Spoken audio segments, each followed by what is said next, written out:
Household consumption in Nigeria slumped sharply in real term in 2024 to 2025 as rising prices eroded the purchasing power of millions of families, according to a provisional figure from the Central Bank of Nigeria's latest statistical bulletin.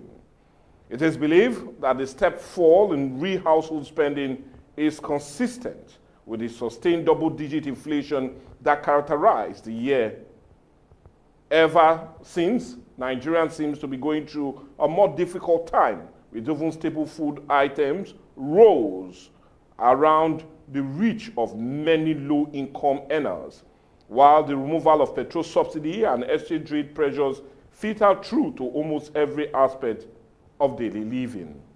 Now, it is also believed that household consumption typically accounts for the largest share of GDP on the expenditure side, because when consumers cut back at this scale, business in retail, manufacturing, services, and hospitality are likely to feel the impact through lower sales and slower production and reduced investment. Now, the question is, are Nigerians becoming smarter in their spending, or are they now spending just for survival, just to keep the body and soul going? Whether both seems to be the case, it is believed that the domestic income of the country will be at the receiving end and could indeed slow growth of an already fragile economy. But how or what can the government do to increase domestic spending, and what are those things that means or for ordinary Nigerians to go through this? Well, this and more is what this edition of Dialogue is centered on. And we're talking about inflation eroding the purchasing power of Nigerians. And that's what we're having as a major discourse today on the show. We're talking about that very statistics being released by the Central Bank of Nigeria early this week, indicating that Nigerians seems not to be spending much anymore as it concerns household items because of the growing inflation in the country. But anyway, that's what we're having as a major discourse today on the show. And to really help us talk about this, it's no other but the political and social analyst. And I'm talking of no other person but Mr. Austin Uwuseba, JP. Good morning and welcome to the show. Thank you. Good morning, Mike. Thank you for having me. Well, anyways, undermining that detailed report from the CBN seems to show how less spending seems to be affecting the domestic market. And we're talking about both services, hospitality, the manufacturing sector. But I want us to dwell our discussion on how it truly affects Nigerians. When we're talking about less spending, 14 trillion naira being cut in a period of 1 year in Nigerian spending. So my question, like I said, I want us to look at what this means for ordinary Nigerians, spending less for households. Now, are Nigerians on a survival mode? Or, in your own assessment, how really bad is it that when it comes to household spending, more Nigerians are not buying the basics? Thank you, Michael. You know, inflation is really affecting Nigerians, and it's reducing their purchasing power. Yes. Inflation also bringing uncertainty. Uncertainty. Yes, because it cannot enable you to plan properly. Okay. And even your money in the bank gradually begin to lose value. So Nigerians are prioritizing their budget. They're drawing programs, how you can budget for your spending. You don't just spend anyhow because you're not certain. That's where the uncertainty comes in. So a lot of people are cutting down on what they don't really need. Okay.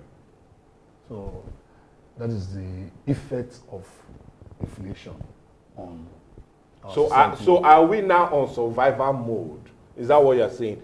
Because you talked about us not, let me put it in a local term, not buying anyhow, not spending anyhow, but spending for the basics.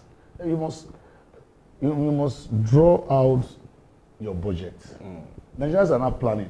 So inflation has hit us so hard that, you know, people don't just go out to dine and eat the way it used to be. There's reduction in all this kind of expenditure because you prioritize. Oh, we call them frivolities. Frivolities. Children's school fees. You cook your meals at home. Most of the fast food these days, the reduction in customers because a lot of people want to cook at home. They don't want to eat out. They don't want to dine. Dine, rather. You understand? So because mama puts are still selling. Mama put are selling. Mama put is cheaper compared to what you have at our fast food places these days. You know, but a lot of people are planning the eat at home, which is far cheaper. And then most of our urban centers, you see people planting crops, doing little farming around their neighborhood. All these are in the means to cushion the effects of inflation. Okay, now, talking about that, regrettably, the major inflation drivers, because you talked about inflation, and I want us to look at it. Now, some of these major inflation drivers are not receding, whether I like it or not, regrettably. If anything, they are even becoming even more stiffer and more intense. Now, these include depreciation of the naira, and we're talking about the exchange rate. Not only that, transportation costs seems to be high. Insecurity as it concerns farming community is still there. It's still hitting the inflation. Mike, you have to take, these things one after the other. Okay. When we talk about, you first mentioned the exchange rate. To some extent, the exchange rate has been stable for some period. It's just the fluctuation is not very high. It's just minimal. The numbers have been relatively on the normal rate for some period. Okay. You understand? But having said that, insecurity is also a major problem, challenge, because people cannot bring their farm produce to the market and to the consumers, even from the rural areas to the urban areas, because of insecurity. And largely, most of our farm produce are coming from the north, middle belt, to Benue, Plateau, food basket of the country. You have to transport farm finished products to city centers where people can purchase them, and then also from the north, they bring in tomatoes, beans from millets and other. And these people have been plagued by insecurity, and then even the cost of transporting, because you mentioned transportation. Yeah, transportation costs. The cost of transporting still a driver of inflation. Yeah, it's one of the major drivers of inflation, cost of transporting goods from one place to another. You see, there's a problem with our system. And I think there's a need for us to have a price control mechanism. In the sense that sometimes when you see at it, there was a time the dollar was on a high and it started coming down. And price of food and some other commodities were cheaper. But transportation remained high because there was nobody to put them to check them. So you eroded all the gains that would have come on account of beautiful exchange rate. Beautiful exchange rate. Transportation eroded that because the transporters refused to bring down their prices. And you find out that some people who sell some of these household products, because they want quick gains, they don't tend to adjust prices to the reality of the time. They leave it at a high rate. So it's all this. So that's why you're advocating for a price control board, a mechanism, a board that must be functional. It's not just calling a board and they are not functional. Okay, now if you feel that would be a solution, because we'll soon come to a solution, I want us to still remain with the problem. Now, you just highlighted some of the major drivers of inflation. Yeah. And my question is, what you've said now, all of them still does exist. Transportation is still high. Very high. Insecurity is still ravaging the middle belt and northeast and northwest. And not only that, well, we have relatively stable exchange rate. But my question, are we likely going to see more spending if these drivers of inflation are still very much with us? I don't want you to sound as a prophet of doom, but are we still going to be faced in 2026 with having less spending when it comes to household items? People are making adjustments to their spending habits. You see, like I previously said, you must, in some parlance, there is a strategic priority. It can be 1 year, 2 years, 3 years, 5 years. It depends on how you run your organization, your household, your family. You prioritize your programs, your plans. Yeah. It can be a year, it can be 2 years, it can be 3 years. Most people do. Me personally, I do 10 years strategic priority. Wow. For my NGO and for my family. Okay. We begin to see how we can work within these areas. Now, Nigerians are now coming to see in clear terms. How do I prioritize my children's school fees? This is January. Children are going back to school. We just finished spending during the noontime, the festive period. Now, this is January. Children are going back to school. You now weigh your scale of preference. Take care of your children's school or spending for frivolities. Do you want to start going to shop for clothes, wristwatch, gift items? When you have other major. So this is what is cutting down on spending. So are we going to get less spending also this year? Yes. The economy is not showing us a green light for a friendly light, because the things are still hazy. Okay. You understand? And Nigerians are becoming wiser. You understand? So there's a survey carried out by, I think, the United Nations today. The number of poor Nigerians is going to increase. Well, anyway, it looks as if you just took the word in 2026 out of my mouth, or rather you just took the question out of what I naturally would ask. Because I know you're talking about a World Bank report on macro poverty outlook, country by country analysis, and projections for developing countries, which puts Nigerians falling below the poverty line to about 47% this year. But as much as we've said that, I'm also a bit still concerned on how we affect ordinary Nigerians. And one concern I want us to look at is the family structure. You do understand. Yeah. When there's less money in the house, there are always issues that will play out between the husband and the wife, and even the children. So I want us to look at how this is also affecting the family fabric. Because also, funny enough, it seems to be correlated. The issue of domestic violence, I'm happy you have an NGO, seems to have spiked within this period of 2023 to 2025 on account of maybe having less to eat in the house. Like they always say, a hungry man is an angry man. So my question, do you see less spending in the house as another pointer to we having more domestic issues in the house?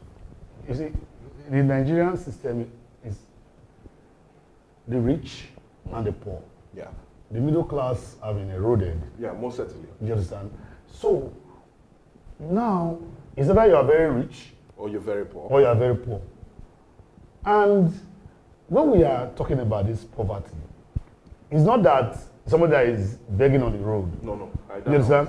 We are talking about Nigerians that cannot afford basic amenities, basic necessities.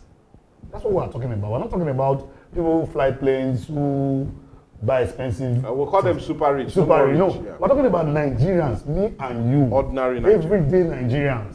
We have extreme poor Nigerians that cannot even afford a square meal. They are among us.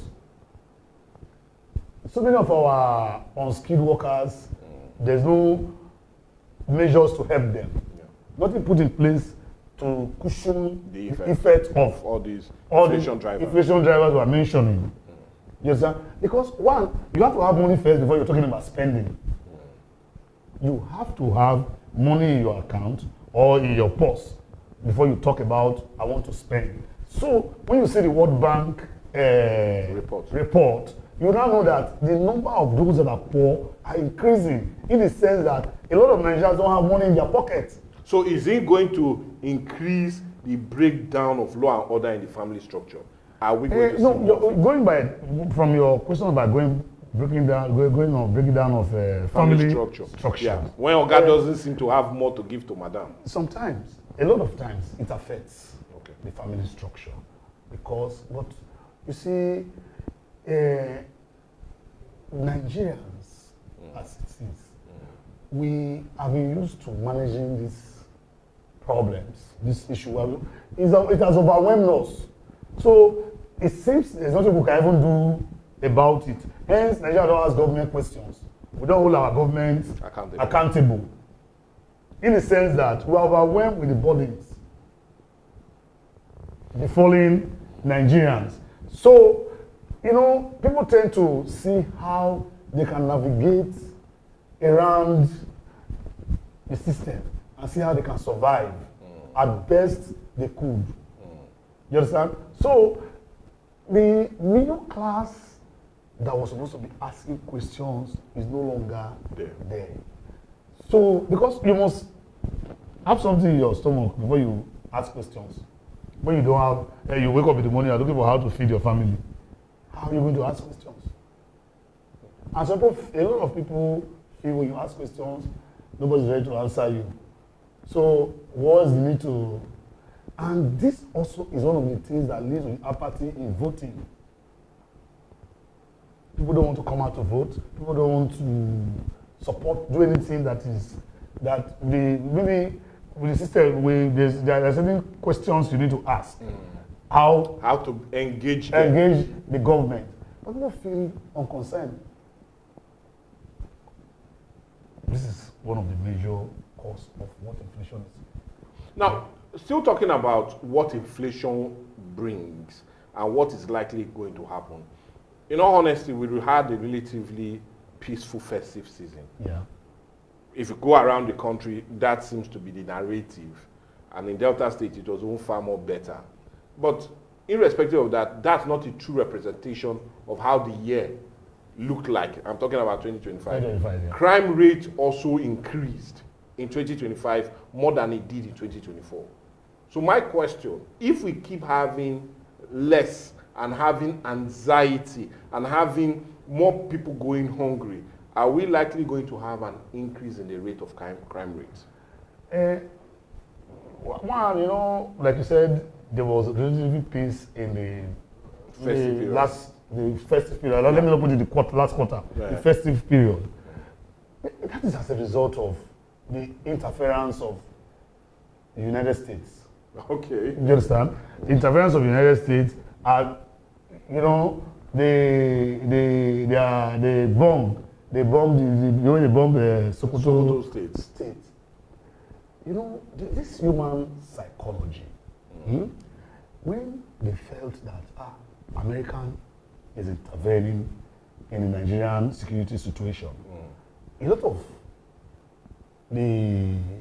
these bandits, Boko Haram sects and all whatever, they are thinking too. They know that they are in for a bad situation. Yeah. And all of a sudden, our governments become responsive, active, proactive. In attending to the security situation. So, with also certain reports that said the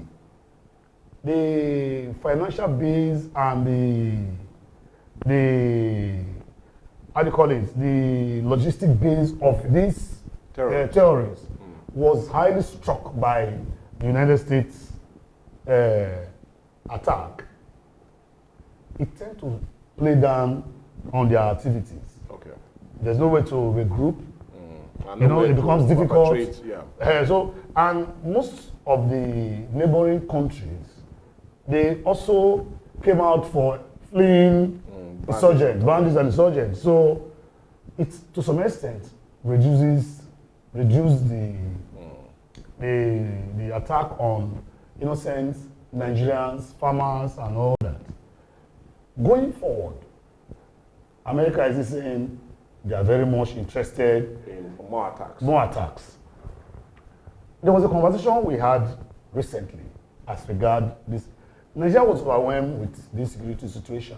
Are we not still overwhelmed? Government cannot handle the situation. At the United Nations, Mike, when in 2000 when Kofi Annan was still at the former Secretary General of the United Nations, there was a conversation of the willing as it relates to sovereignty and all that. Because when we begin to flag the word sovereignty, when it relates to security or an external government want to intervene in your internal affairs, people will now be throwing up sovereignty as a means for not allowing that. But we ask a question: what about rogue nations? Okay. Leaders who hijack the electoral processes and install themselves into power, or perpetrate themselves in power, and then citizens agitation are shut down, oppressed. They cannot talk. So Canada and Australia, they came up with a group called the Willing. The Willing is, if you cannot provide security, you violate electoral processes, you violate human rights group, the Willing will intervene. Okay. So they will not naturally wait for you. They will not naturally wait for you because wait for an invitation. Our constitution says government is to provide security, safety for lives and properties. Now, by the action of the state actors, these things are eroded the citizens who are supposed to be beneficiary of the constitution, what the constitution provides for them. Now, the willing, which United States automatically becomes now, can interfere. They can interfere. Okay, now, as much as you've given us that clarity, I want us to return now back to our question and still look at what inflation seems to be doing. Do you see inflation as also a drive, or the way things are, as also a driver for the high rate of crime in the country? And are we likely going to see that persist when we know these drivers are still in place? Mike, you once said an hungry man is an angry man. So are we going to see more angry men in Nigeria? Yes, perpetrating evil. We must see angry men in Nigeria. But you see, the government, they're trying to put a lot of things in place to cushion some of this drive, inflation. You know, the central bank, and they're putting money policies in place and all that to ensure that they cushion the effect of inflation. They are setting up, I think there's one group for trying to see how stipends can be given to Nigerians. But are the stipends ever enough? Is it right to give the men fish rather than giving them hook and a means to fish? I, as a person, would advise our youth, young Nigerians, you know, you must cash in on the opportunities available, what the government is bringing.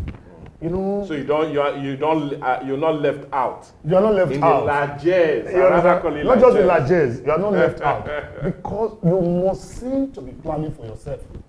Okay, now still talking about planning for ourselves, because I'm still a bit more concerned on what these less spending of Nigerians or inflation naturally, because it's inflation itself, is having on us negatively. Now, a recent United Nations report has come out to put life expectancy in Nigeria at about 55 years, 54.9%. which is life expectancy of The Nigeria. indices are there. The indices are there. They are still Yes, there. the indices are there. And funny enough, Nigerian life expectancy, when you check it to the global rate, is one of the lowest in the world. Mike, let me tell you. Bad roads. We don't have any infrastructure. Our road infrastructure It's terribly bad. terribly bad, decaying. There's no improvement. The health sector, the Nigerian Medical Association, they're just enemy. They are just saying they are going back on strike on 12th, Monday night, 12th of January 2026. Now, you are rushed to the hospital for an emergency and there are no doctors. How do you think you can survive? So, zero or no chances. Zero or no chances. These are the reasons why life expectancy is put at 55. Japan is 90-something to 100. Japan. You see a lot of 100 years old walking on the streets. So are we going to see, undermining you giving us some of the reasons we are having it, but can also less spending to buy food not also help drive down the life expectancy of ordinary you cannot when eat you don't get the required nutrition? Required nutrition. But what is there? It's you don't die. This slogan that don't let Nigeria happen to you or to anybody, to us, it's becoming very more loud in the sense that, you see, people drive on bad roads and they are accidented.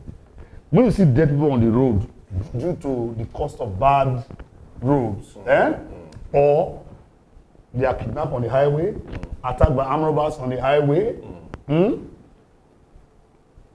find out that they will say Nigeria have happened to this man or woman. Which is a sad narrative. Sad narrative, not a good narrative. If you are saying Nigeria happened to somebody, it should be positive. It should not be on the negative side. So all these are the things, the indices that are bringing the life expectancy this to 55 or no less. Okay, now, undermining, we've highlighted some of the negative trend on account of inflation on Nigerians. Many would say it's more like a two-edged sword and sometimes has the face of a coin. And the reason I'm saying this, now, undermining, the CBN has highlighted on how this negative trend can also affect business, which is affecting domestic business. Yes. Many will also say it seems to be a blessing in disguise. And the reason I'm asking this, Nigerians are spending less now. And many feel because we are spending less, it's also helping to drive down the inflation.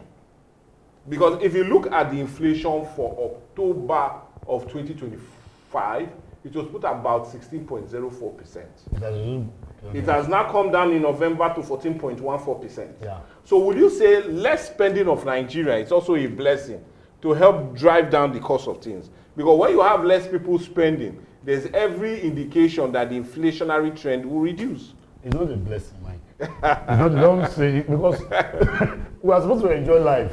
Apart from planning or trying to cut down. We have now less money pursuing on expenditures. Less money pursuing a whole lot of goods that are there in the warehouse. Yeah, in the warehouse. So would they not want to sell to offload goods? So is it not helping to drive down? No. Nigerians, you see,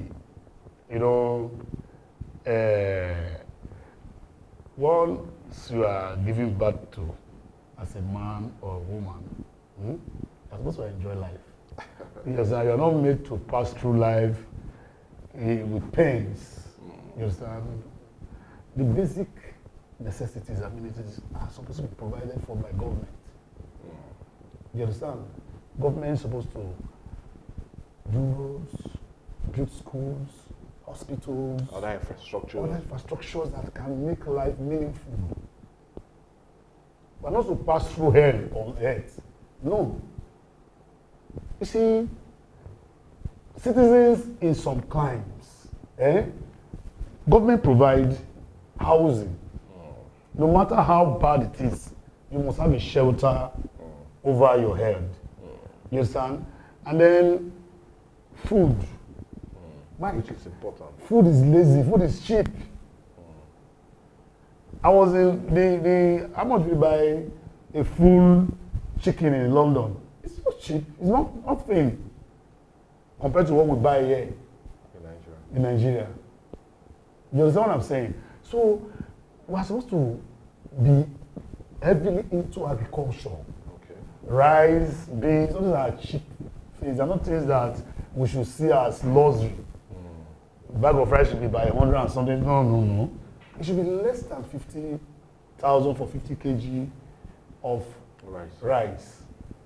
You understand? Because when we invest into agriculture, the government invests heavily into agriculture, you find out that we can feed our people. Now, sir, I want us to also deal with something. You just talked about food and how much of a necessity it is for every Nigerian, ordinary Nigerian. Yeah. Now, let's look at solution, because it will make no sense if we keep laying down the issues on the table without finding solutions in addressing them.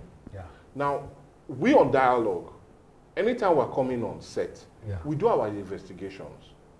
And in recent time, we've also found out that why Nigerians are having less food in Nigeria, it's not just only the issue of insecurity. You said it and it is all stated, that food seems to be the major driver of inflationary figure in the country for the past 10, 15 years. Every month, month on, month in, food inflation is a main driver of inflation in the country.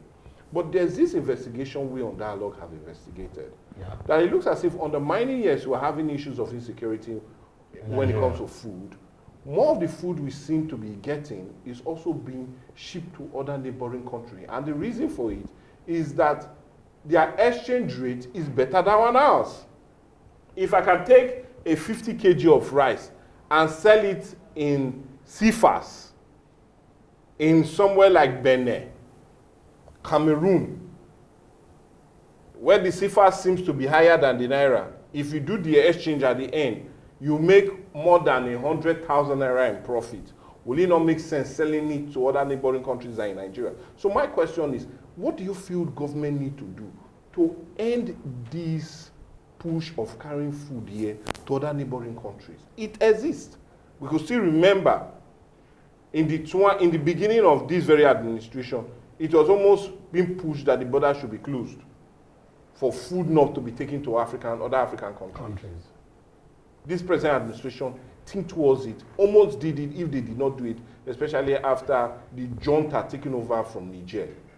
So my question is, what can this government do to stop that very dangerous trend that persons are taking the little or no food we have to neighboring countries because they cash out, as we call it in our local That's why, government must put certain factors, certain policies in place. Okay. As regards this, your investigation, you said you carried that and discover that foods are taken out from Nigeria to neighboring countries. Yeah.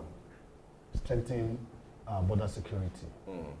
Strengthen? Yes, strengthen our border security.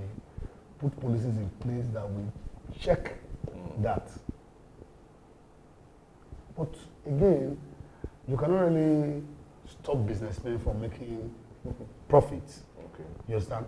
But government must encourage local producers to sell their food in Nigeria, even if it means to subsidize. Okay. Even if it means to subsidize for them. Because, Mike, I've seen some Nigerian children pick from the bin to eat. I've seen Nigerian children pick from the bin to eat.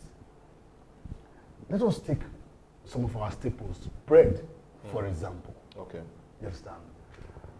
When dollar was about 1617 thereabout, bread increased to 2,000 naira for per loaf. Big loaf.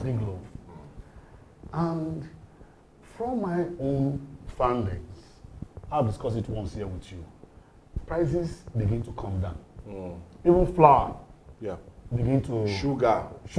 begin to come down. Butter. Yet the price of bread Still remains. remains the same as it was when dollar was 1617 and dollar is 145 somewhere about now. Where I'm now advocating for price control units so that these things can be checked. Okay. Because the price remains the same, transportation remains the same, has not come down when even fuel Has reduced. Because of fuel. Because of fuel. 8.20 per liter. When fuel was 1,200, 1,400, and even some black markets were buying at 1,005. Yes. Warri to Port Harcourt was about 10,000 then. Fuel is 830, the price remains the same. Okay. So what do we do about this? So this is where government needs to come in. Okay. You understand? Because the woman that is bringing food from the local, from a rural area, paying the same amount that she has been paying all this while, what do you think will make that person reduce the prices? Even ordinary plantain that we harvest in our neighborhood here. Sometimes when they call the price of plantain for you, you'll be shocked. I have to go to market sometimes, and on the way driving from one city to another, you see some plantain, yam, or those you want to buy. Normally, there's this saying that is when you are buying from the hinterland, that it will be cheaper. Rather than surprisingly, when they call the prices for you, you'll be shocked, Mike. I went to buy fresh fish just recently. You understand? The moment we call the huge price and they remove their face. I said, is it because I'm a man? They're calling these prices. You know, these are the effects of what Nigerians are going through on a daily basis. So our government needs to be proactive, need to act sensibly, because there's a need to ensure that we enforce the spirit of the constitution that we swear to as leaders. You have already said you must ensure for safety of life and properties. Every Nigerian is guaranteed this. But are we guaranteed what the constitution said? Are Nigerians benefiting from that document that we swear to? That binds us together. That binds us together. Because it's a document that binds us together. You understand? How the rule of law, are Nigerians, our leaders, obeying the rule of law? So when you look at all this, it makes a lot of Nigerians pass through pains. Okay. Somebody wants to travel from Warri to Lagos. The man hour, the time you spend on the road. The time you spend on the road.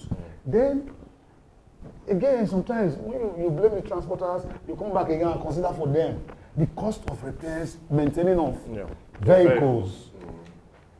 Seem not to have in any way reduced. Still where they are. It's still where they are.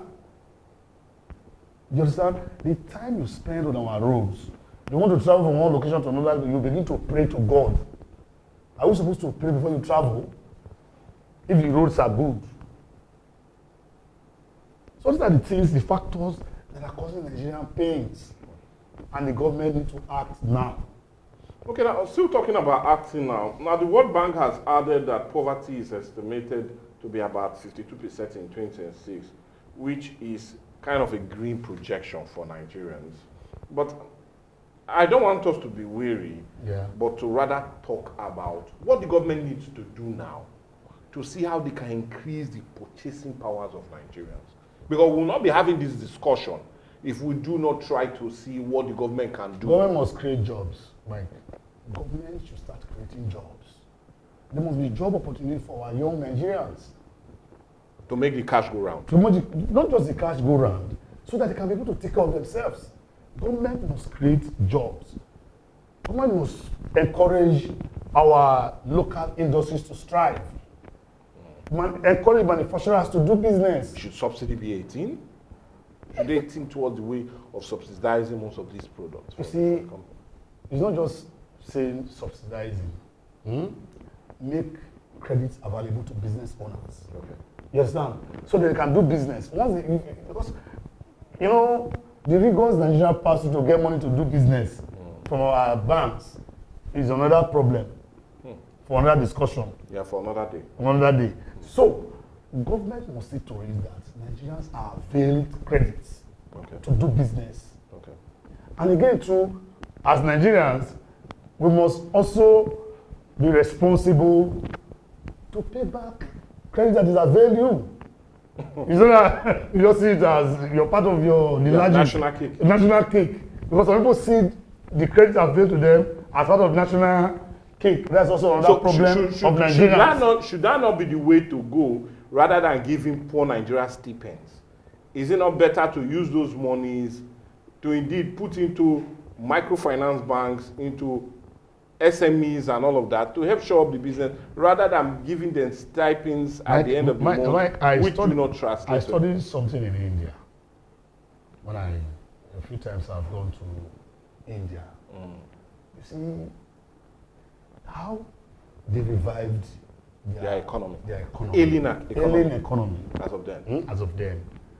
First, you must purchase India products. Okay. You must believe in India products. Okay. Though, to some extent, Nigerians have started doing that. You know, buy Nigerian-made shoes, Nigerian-made clothes, attires. India. Listening to Nigerian kind of music. Indians, now, India produce cars, keke, tricycles, and all that. You understand? And they patronize their products. If you are producing Volkswagen, Toyota, all that, come to India and assemble. Don't produce from any other country and ship to Nigeria. Yeah. Produce in Nigeria. It will create jobs. Then, so the government can give incentive for these companies to come. One of the major problems they are not coming is power. Yeah. So government must work on this sector and tell foreign partners, look, we are ready for business. Okay. We are providing security, we are providing power, and we are ready to give you some tax holidays that can enable you to thrive and do business in our country. And then make doing business in Nigeria a little bit easy. Mike, doing business in Nigeria is difficult. Doing business in Nigeria, if you are not strong, is difficult. To survive as a businessman in Nigeria is not very easy.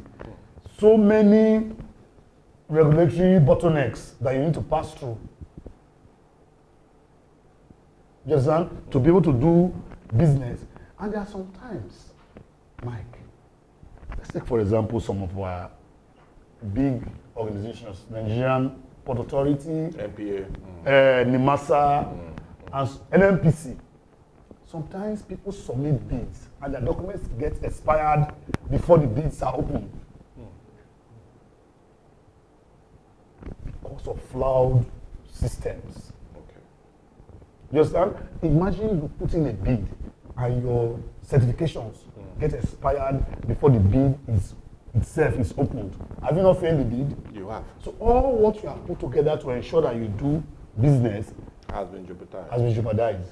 Just because of policies that are put in place to make business difficult. So more like bottlenecks. Bottlenecks for Nigerians. So let government give, there are some people who are into handcrafts, they can make shoes, make, some clothes and all that. Give them facilities so they can thrive. Encourage our youths in the ICT. The amount of money the Silicon Valley generates for American government in revenue and in profit to business owners, if they put it on receipt for you, it's more than oil and gas. What we generate in oil and gas. So we should diversify our push rather to oil and gas. We must look into other areas. ICT brings money more than oil and gas today. How much you spend on, look at how much you spend on data and how much you spend on fuel. The amount of money you spend on processing data and the amount you find out that sometimes data is higher than fuel. Or transportation. Who is that money going to? MTN, Globacom, all those that process data to you. So when you see their yearly revenue, profits, they generate, look at and compare with the oil and gas companies. You find out that these companies that are into telecommunication and all that make more money than the oil and gas company. Even some of our banks make more money. So there's a need for us to calm down. Okay. Look at what do we need? How do we go? How do we survive? Okay. In 2026 and going forward. Okay, well, anyways, I doubt if we can go forward or further, rather, on this discussion. Our time is well spent. You won't believe we'll be talking for close to 1 hour. Looking at the recent inflationary trend, especially coming from the Central Bank of Nigeria, indicating that Nigerians seem to have spent less in 2024, 2025 on account of household items. They prefer, like you said, to now spend wisely and do away with the unnecessary. But whether it is necessary for us or not, the issue still remains. Nigerians spending less is hurting our economy, and not only that, hurting our well-being. But anyway, it will be well for me to say thank you so much. Thank you, Michael. I'm talking of no other person, but Mr. Austin Uwuseba, JP, coming here, Justice of Peace, coming here to peacefully, with all humility, tell us what, or rather tell the government what needs to be done to help shore up the spending power of Nigerians so they can also, like you say, enjoy life rather than survive life. You must enjoy life, Mike. Well, anyway, it's an enjoyable one. I will say thank you so much, sir. Thank you very much. And you do know we'll always call on you anytime we wish for you to help us, and we'll be more than appreciative if you can do that. But anyway, for me, it's more like a wrap for us on the show today. It's always interesting, especially when we get your comments. We are getting them as they come, and we're truly excited about it and appreciative, in all honesty, about the lovely comments we tend to get every day on account of Viewpoint and other lovely programs on Atlantic TV and media. We want to say keep those comments coming in. Yes, it's already there on your screen, our different social media handle. Let's have them. Share, like, and also comment, and we'll be more than happy to have them right here. But like I said, it's always interesting for us to do this. We need to go now because the news will come around the hour, and you do know Messi is truly ready to trend those trending stories on social media. But for me, it's a quick bye-bye. We'll see you later. Bye for now.